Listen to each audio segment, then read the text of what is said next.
و با کلمه شهادتین جان و تسلیم جان آفرین کن.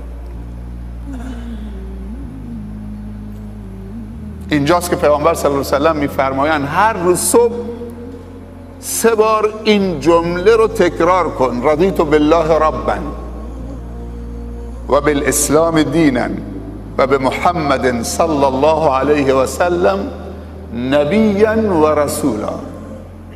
راضی شدم که الله رب برگزیده من باشه،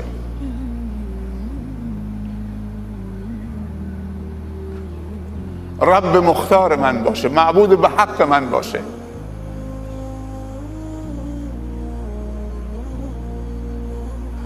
که در نفس من هیچ چیزی بالاتر از اون در محبت و در تعظیم نه دوست داشتنی تره نه عظیم تره.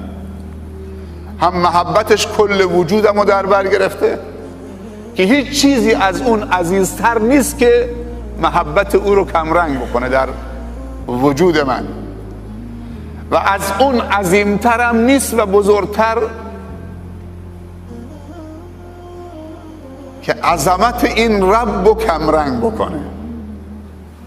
رضیت بالله ربا، این اعتراف هر روز صبح که بلند میشی رضیت بالله ربا و بالاسلام دینا، آیین و دستورالعمل و برنامه زندگی من اسلامه.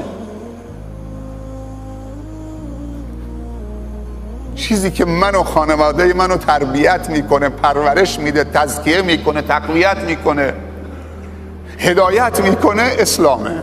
من هیچ آیینی رو نمیپذیرم و بهش راضی نمیشم. و به محمد صلی الله علیه و سلم نبیا و رسولا.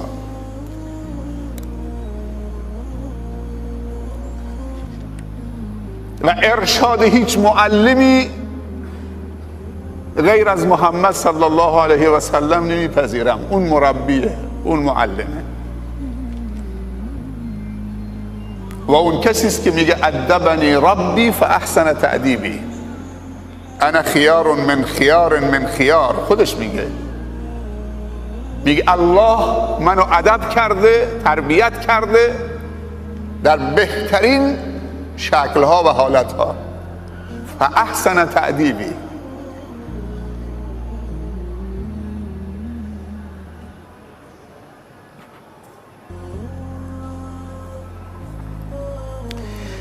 خب میگه یا ایها الذین آمنو من یرتد منکم. چقدر خسران هست و چقدر سخته که انسان بعد از اینکه از نعمتی بهره مند بشه لیاقت و عرضه نگهداری اون توفیق و اون ارزش و اون نعمت رو نداشته باشه، نعمت رو پایمال بکنه، خسارت دنیا و الاخره بشه.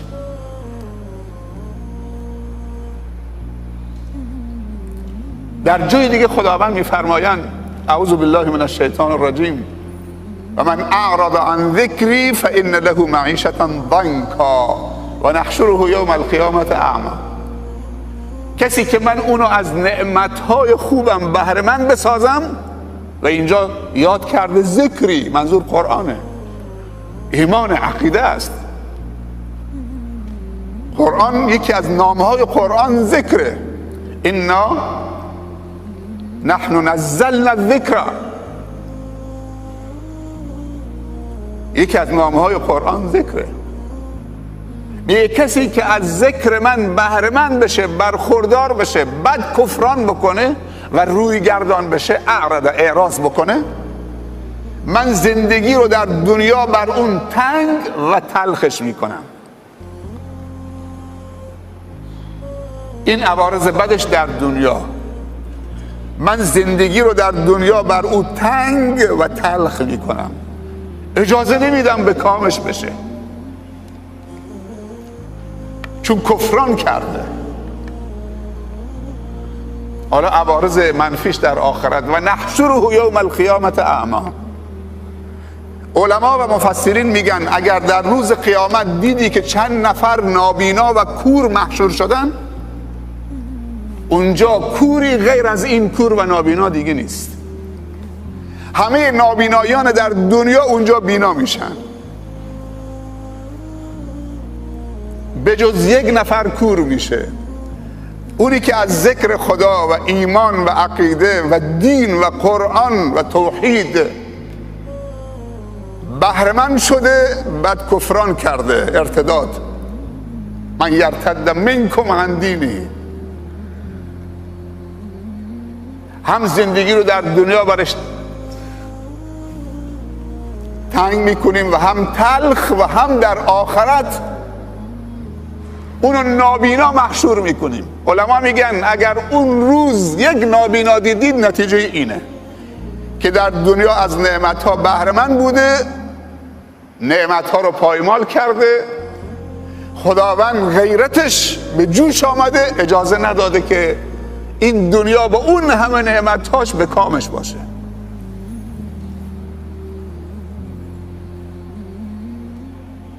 اگر کل دنیا زیر قدمهاش هم باشه، به کامش نیست.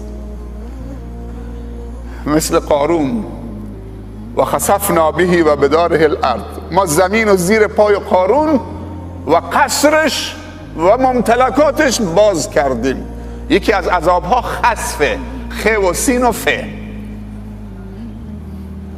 یکی هم قذفه، قاف و ذال و ف. قذف خداوند بر قوم ابرهه فرستاد، سنگریزه های از سجیل توسط پرندگان ابابیل هدف گرفته می شدن و نام هر کافری رو هر سنگی از سجیل نوشته شده بود، مثل موشک های استینگیر ساخت آمریکا که ضد هواپیما هاست. تا اون هواپیما رو ساقط نکنه ولی میکنه. این پرندگان هر کدوم سنگ ها تو منقارشون بود، از سجیل طیر ابابیل قذف میکردن، پرت میکردن، مستقیم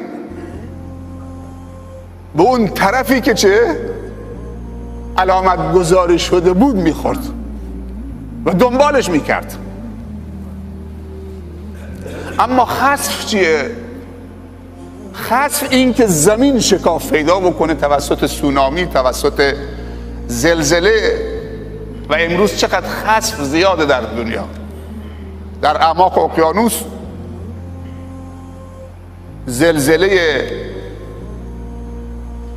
9 ریشتر یا 10 ریشتر 11 ریشتر ایجاد میشه، کوههای آتشفشان مواد مذاب وارد دریا میکنه، دریا رو میمکه، سبحان الله، بعد با سرعت میاد بالا، هرچی هست میبله. امروز خسف خیلی زیاده. یکی از عذابهایی که خداوند بر شخصی که از ذکر خدا روگردان شد، بعد از اینکه از قوم موسی بود، آدم درستی بود، وقتی که توانمند شد زکات مالش رو پرداخت نمی کرد، به فقرا رحم نمی کرد، خیر نمی کرد، صدقه نمی داد، ترحم نداشت. میگو با زور بازوی خودم در آوردم، خودم تلاش کردم برم به فقیر بدم، برم خیر بکنم. این فکر میکرد که با خیر کردن نیاز فقیر رو برآورده میکنه و مال خودش کم میشه. اگر انسان مؤمن عاقل بفهمه که با خیر کردنش به فقیر رحم نمیکنه، در حقیقت به خودش داره رحم میکنه و نیاز خودش داره برآورده میکنه، دیگه همچین نگاهی به فقیر نداره، همچین نگاه بدی به خیر نداره. پیامبر صلی الله علیه و سلم فرمودن که انسان روز قیامت زیر سایه چتر صدقشه. حالا کی نیاز داره؟ چقدر باید التماس فقیر بکنی، قربان سرش برید، خواهش ازش بکنید، اگه میشه این خیر منو تحویل بگیر تا چیزی آیدم بشه گیرم بیاد. اگه تو تحویل نگیری چیزی به من نمیرسه، من فقط حمالم. واقعا بعضی حمالن.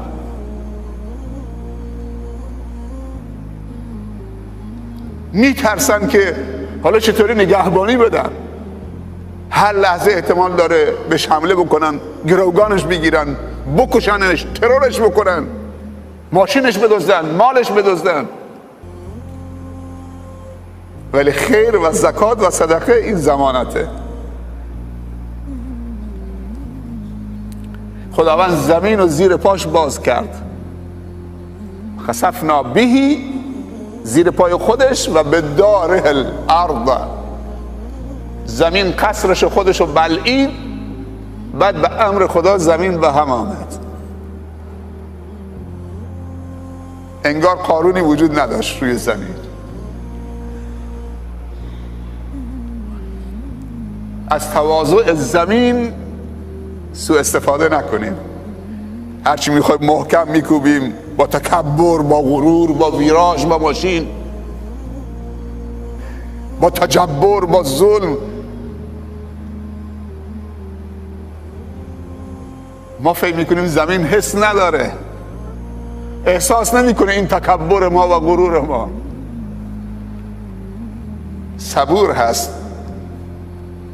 وقتی خدا بهش اجازه میده که از این جبار متکبر انتقام بگیره، خودشو میتکنه، باز میشه میبله. منها خلقناکم و فیها نعیدکم و منها نخرجکم تارة اخرى. سبحان الله. آیه چی میگه؟ میگه ای کسانی که ایمان آوردید، هر کدوم از شما از دینش بر بگرده، مرتد بشه، کفران نعمت بکنه، پناه به خدا. واقعا باید بگیم پناه به خدا،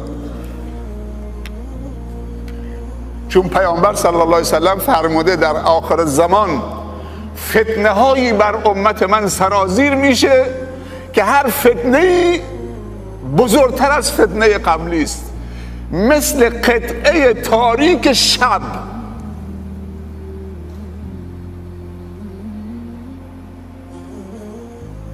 که قطع اللیل المظلم.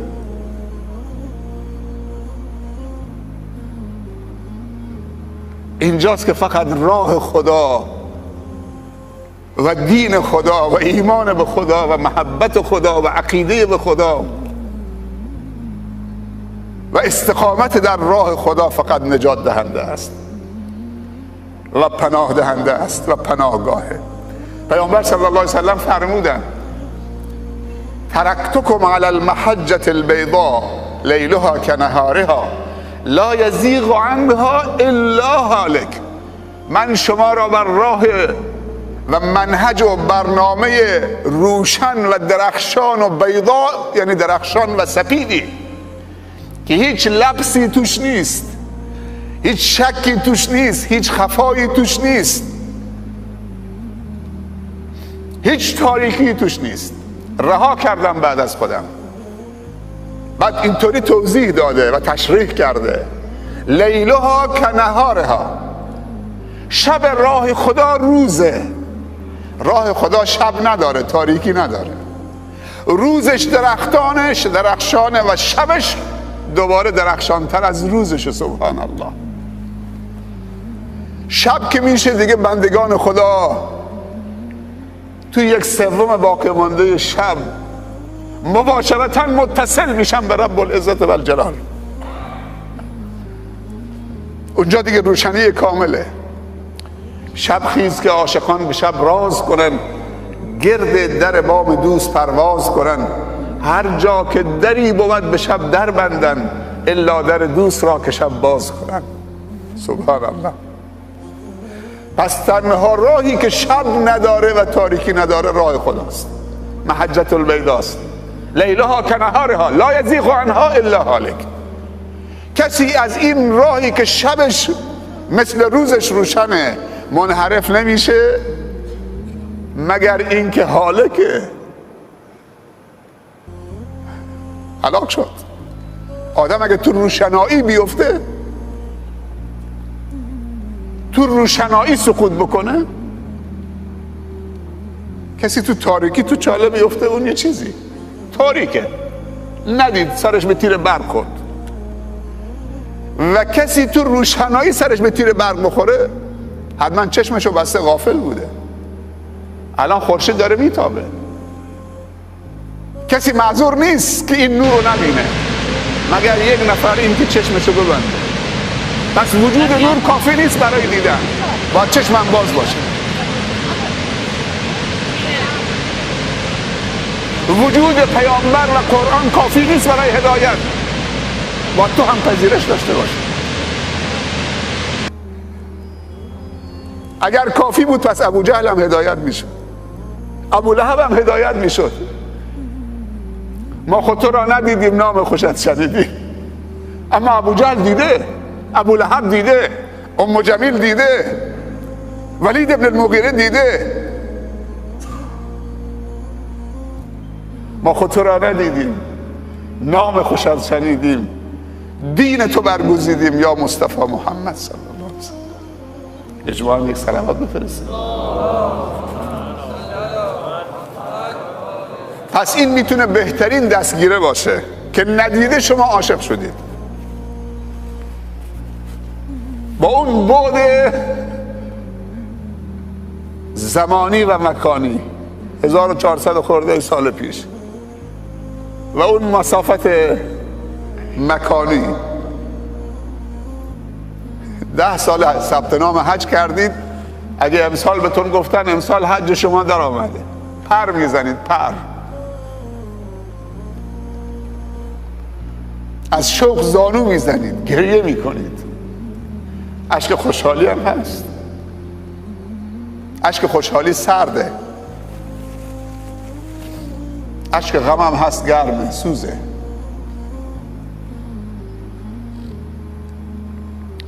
عایشه ام المؤمنین میگه من نمیفهمیدم رضی الله عنهما که کسی هم میتونه از خوشحالی گریه بکنه، تا اینکه بابامو دیدم، ابوبکر صدیق رضی الله عنه،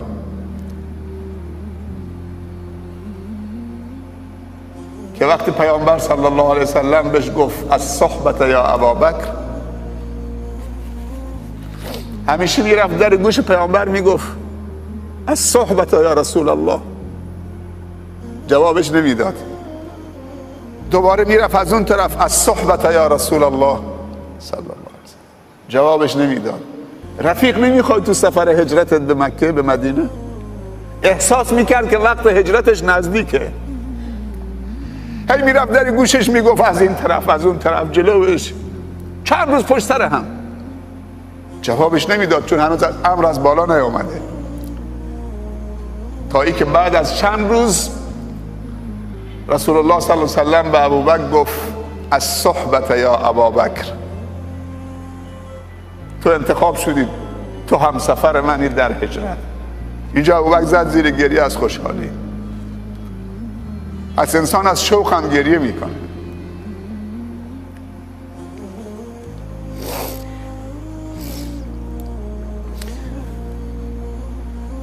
پس واقعا باید پناه به خدا ببریم. پیامبر صلی الله علیه و سلم میفرمایند در آخر زمان فتنه ها سرازیر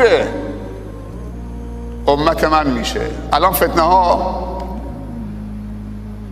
کارپیما هستن، الان فتنه ها مدرنن، الان فتنه ها سریع هستن، الان فتنه ها و فتنه انگیزها حرفه‌ای هستن. همه ابزارها را برای ایجاد فتنه به کار میگیرن. حالا تصور بکنید 50 سال پیش در یک روستا چه فتنه‌ای بود؟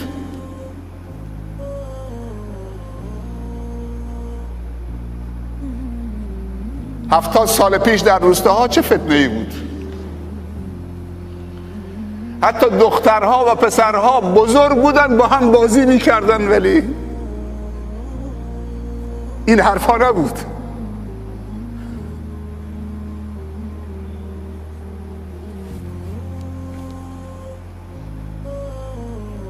ولی امروز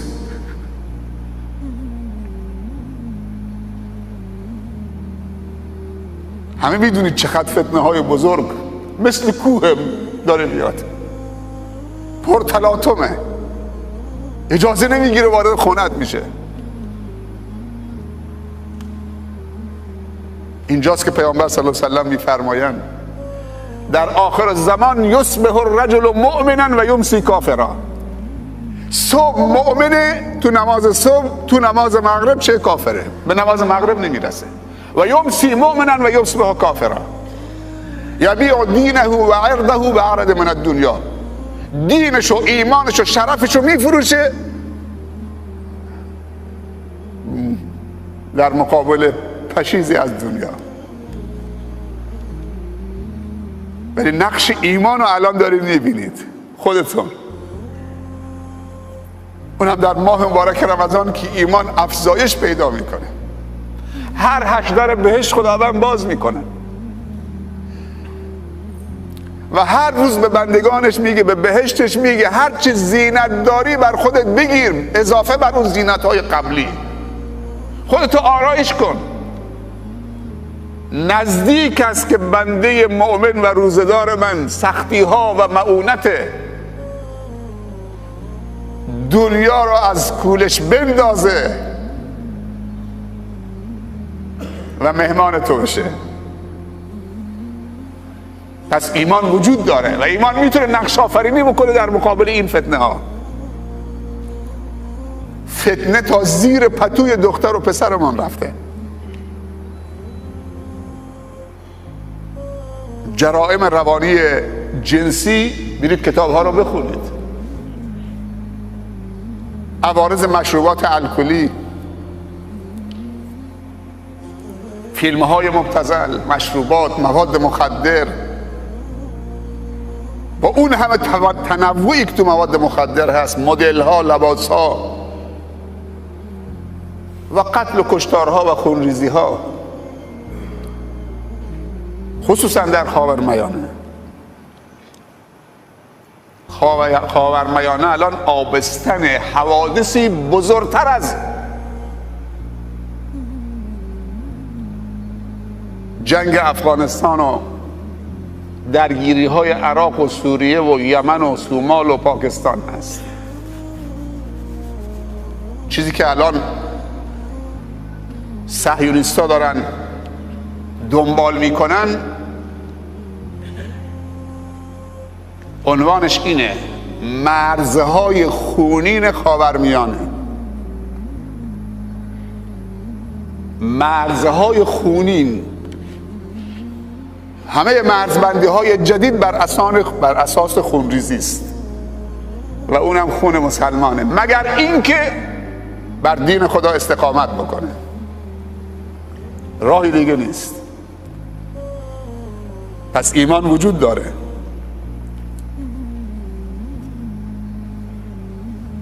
و در آخر زمان واقعا مؤمن شدن خیلی توفیقه.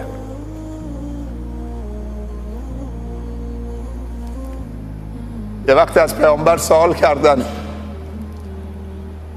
صحابه فکر میکردن نزدیکترین به پیامبر خودشونن صلی الله علیه وسلم. اونا شاهد نزول وحی بودن، بعضا جبرائیل رو دیدن. خیلی وقتا جبرائیل در مدینه می آمد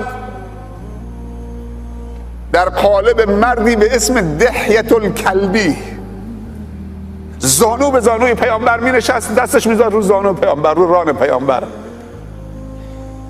و اون حدیث معروف مراتب دین که اسلام و ایمان و احسان هست. دین 3 تا رتبه داره.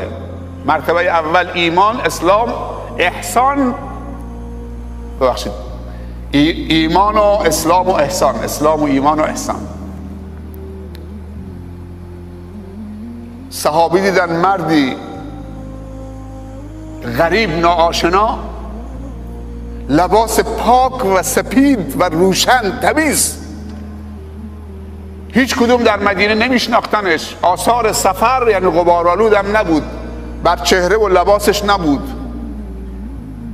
آمد وارد شد در مسجد نبی، روبروی پیامبر صلی الله علیه و سلم نشست، زانو رو چسباند.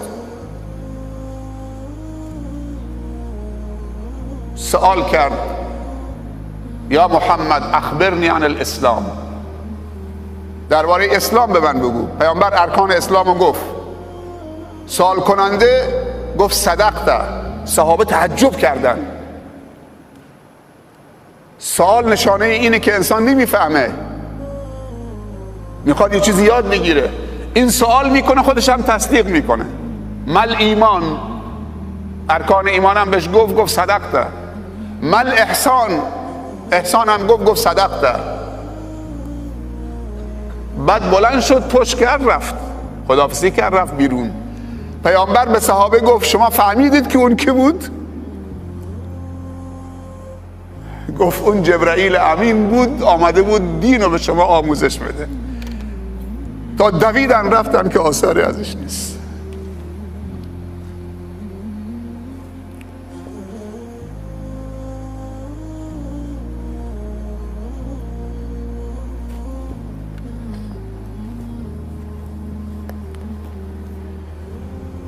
پس ایمانه که این ظرفیت سازی میکنه، محبت خداست که این ظرفیت سازی میکنه. برمیگردیم این آیه رو بخونیم. یا ایها الذین آمنوا من یرتد منکم عن دینه فسوف یأتی الله بقوم یحبهم و یحبونه. اگر شما روگردان بشید، خداوند قومی رو میاره که اون قوم هم خدا اونها رو دوست داره و هم اونها خدا رو دوست دارن. اذلة علی المؤمنین اعزة علی الکافرین. در مقابل مؤمنین متواضع هستن و فروتن و با ادب، در مقابل کافرین عزیز، قوی، قاطع، با عزت. دیگه چی کار میکنن؟ یجاهدون فی سبیل الله، سبحان الله، ولا یخافون لومة لائم. در راه خدا هر چیز رو تقدیم میکنن، مال، جان، وقت قربانی میدن و در راه خدا و تحقق بخشیدن به ایمان در جامعه و عبودیت و بندگی خدا در جامعه از سرزنش هیچ ملامت کنندی و سرزنش کنندی نمی هراسن.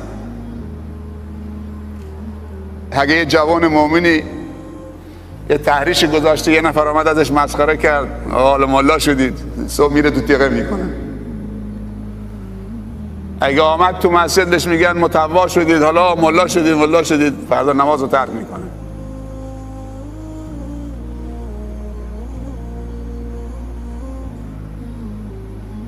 اونها کسانی هستند که در راه خدا و دین خدا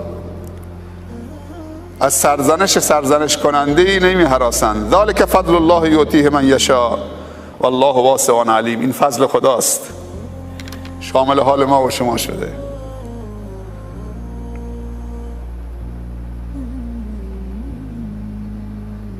صحابه سوال کردن، احساس میکردن چون پیامبر رو میبینن، با پیامبر زندگی میکنن، شاهد نزول وحی هستن، در زمان نزول وحی دارن زندگی میکنن، شاهد جبرائیل هستن، پس اونها دیگه نزدیک ترن. و آخرین منهم لما یلحقوا بهم. پیامبر به صحابه گفت در آخر الزمان قومی میان که ندیده منو قبول دارن، فقط اسمم شنیدن، فقط ناممو شنیدن، درباره من وصفمو شنیدن، ندیده منو قبول کردن.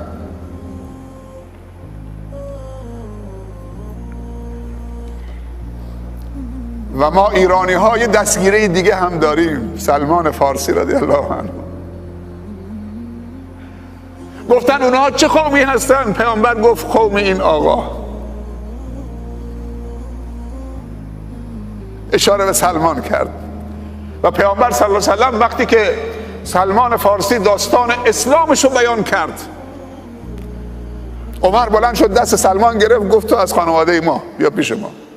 اون یکی بلند شد دست سلمان گرفت، دعوا شد رو سلمان. پیامبر دید که سر و صدا بلند شد، گفت بحثتون رو چیه؟ گفتن دعوای ما رو سلمانه. داستان سلمان فارسی واقعا تکان دهنده است. و واقعا شنیدنی است. یک کتابی هست به اسم رجال حول الرسول، این کتاب ترجمه شده به فارسی، اینو بخونید. مردانی گرداگرد پیامبر، پیرامون پیامبر صلی الله علیه وسلم. این کتاب حتما بخونید، با خانواده بخونید. نزدیک به 50 نفر از شخصیت‌های به نامی است، از جمله سلمان، مصعب ابن عمیر، بلال ابن رباح. واقعا تکان دهنده است. اینا الگو هستند. ما باید در زندگی الگو داشته باشیم که به الگو اقتدا بکنیم. شیخ زیایی الگو بود. این قرآن متحرک نیست و زنده نیست.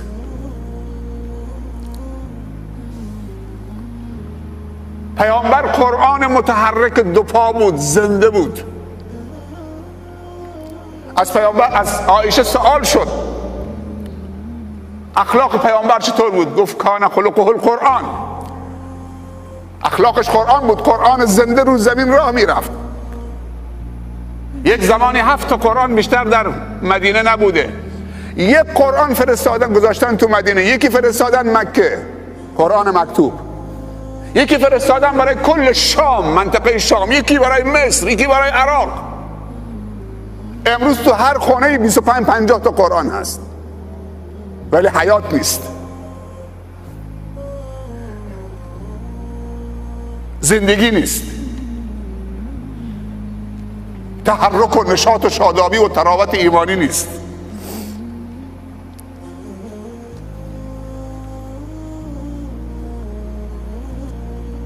بعد رسول الله صلی الله علیه و سلم بلند شد، دست سلمان رو گرفت، گفت سلمان من آل البیت. سلمان از ماست، از خاندان منه، از آل بیت منه.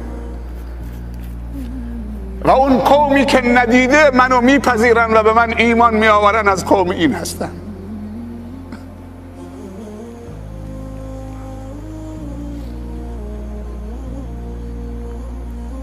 ایمان وجود داره. این همه جوان مومن تو بازار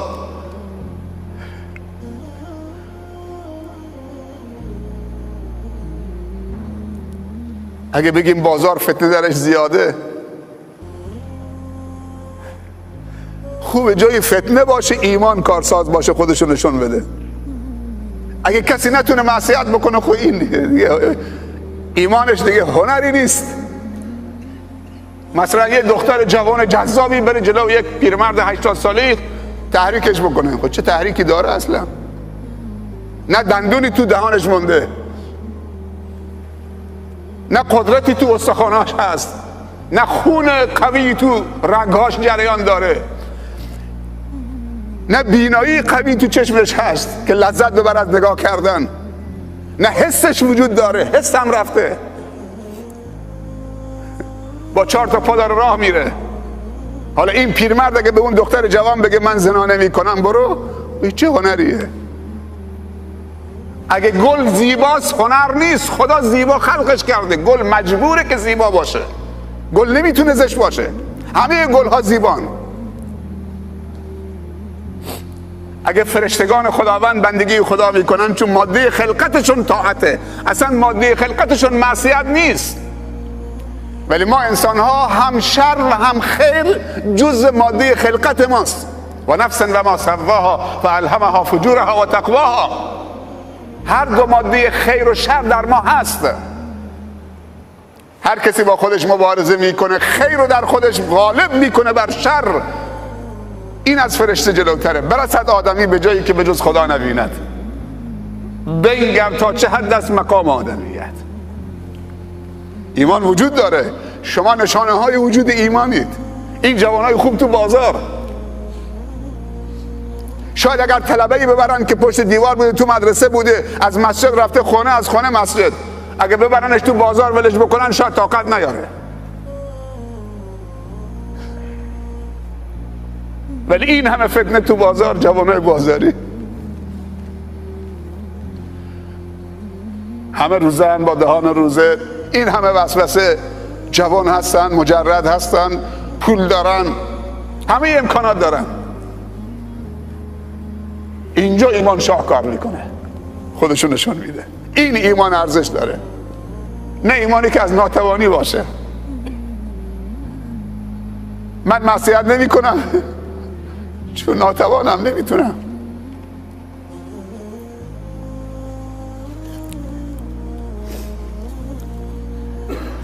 یحبهم و یحبونه. علمای بزرگ برای محبت خدا 10 تا علامت معرفی کردن، 10 تا ویژگی. چطوری بدونید تو واقعا خدا رو دوست دارید؟ 10 تا علامت هست. انشالله فردا اگر حیاتی تمدید شد و توفیق هم حاصل شد، نه هر کسی حیاتش تمدید میشه توفیق حاصل میکنه. حیات تمدید میشه، فردا زنده هستید ولی نمیدونید به کجا سر از کجا در میارید. اینجاست که شب که میخوابید حتما دعای خواب بخونید. دعای خواب اینه: بسمک اللهم وضعت جنبی و بک ارفع، بسمک اللهم اموت و احیا، بسمک اللهم وضعت جنبی و بک ارفع، ان امسکت نفسی فارحمها و ان ارسلتها فاحفظها بما تحفظ عبادك الصالحین. به نام تو میمیرم و به نام تو زنده میشوم. خدا باید اجازه بده. خواب برادر مرگه. خیلی ها خوابیدن دیگه بلند نشدن، تو خواب سکته زدن. پس وضو بگیر، آیت الکرسی بخون تو این 2 تا کف دستت، قل هو الله بخون 3 بار، معوذتین بخون، فوت کن، بکش بمال به کل بدنت، فوت خودت. وضو بگیر، رو به قبله، دستت زیر سرت، رو دست راست که فشار به قلبت هم نیاد. سنته که رو دست راست بخوابید تا قلبت آزاد باشه. بعد این دعا رو بخون: به نام تو 2 تا پهلومو گذاشتم، بسمک اللهم وضعت جنبی، بر بستر خواب. این امسکتها فارحمها، اگر تو خواب گرفتیدش، امسکتها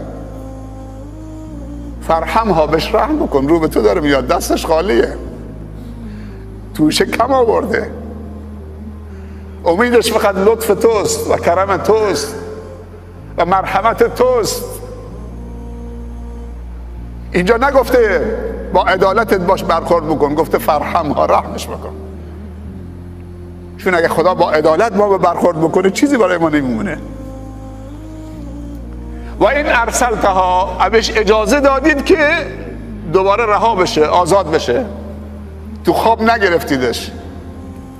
فاحفظها، اگر من زنده بشم تو منو حفظ نکنید، این زندگی به درد چی میخوره؟ افسار گسیخته میشم اگه حفظ خدا نباشه.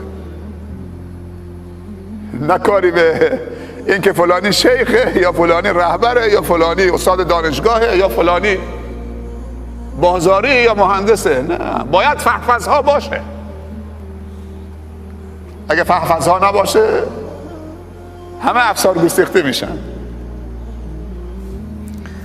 فاحفظها بما تحفظ به عبادك الصالحین، با همون حفظی که بندگان صالح و مخلص تو نگهداری میکنید. اگه اجازه زنده موندن و حیات مجدد دادید، خودت هم حفاظت بفرما. اللهم اجعل جمعنا هذا جمعا مرحوما واجعل تفرقنا من بعدها تفرقا معصوما. اللهم لا تجعل فينا ولا منا ولا معنا شقيا ولا محروما. ربنا ظلمنا أنفسنا وإن لم تغفر لنا وترحمنا لنكونن من الخاسرين. سبحان ربك رب العزة عما يصفون وسلام على المرسلين والحمد لله رب العالمين.